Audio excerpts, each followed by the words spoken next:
अभी आप सुन रहे हैं सुमन मलंगिया एंटरटेनमेंट को। डीजे सुमन मलंगिया प्लैनेट म्यूजिक की शानदार प्रस्तुति। हमरा तो कदीर में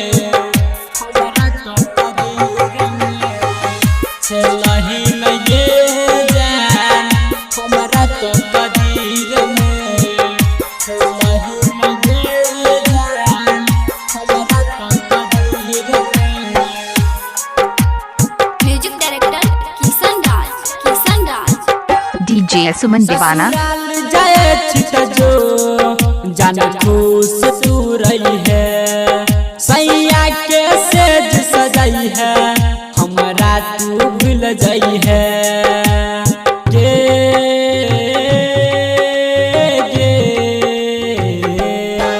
ससुराल जाए छिटा जो जान खुश तू रही है, सैया के सेज सजाई है, हमरा तू भूल जाई है।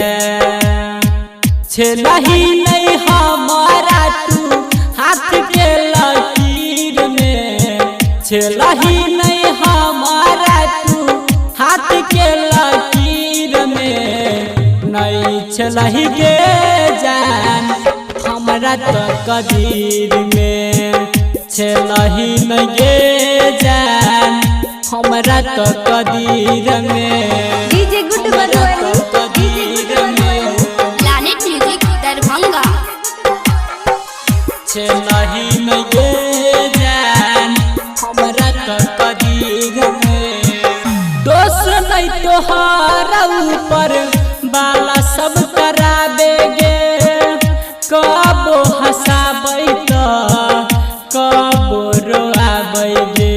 अपनी मर्जी से तो फिर क्यों आई मेरी जिंदगी में, क्यों मुझे बदला, क्यों बनाया मुझे ऐसा। डीजे सुमन खाए अजीपुर गांव मलंगिया मधुबनी। दोस्त नहीं तोहरा ऊपर बाला सब कराबे गे, कबो हंसाबै तो कबो रोआबै गे। कोना गलती के कारण, कोना गलती के कारण भेलियै गरीब में, नहीं छलही के जान हमरा तो कदीर में, छलही नहीं गे जान हमरा तो कदीर में, हमरा तो कदीर में। डीजे गुड मधुबनी छलही नहीं गे जान हमरा तो कदीर में। डीजे सुमन दीवाना खाए अजीपुर गांव मलंगिया मधुबनी।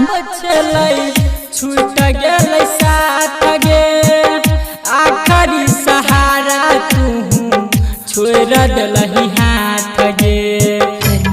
सुमन मलंगिया हम चिरागों की तरह शाम से जल जाते हैं, शमा जिस आग में जलती है नुमाइश के लिए, हम उसी आग में गुमनाम से जल जाते हैं।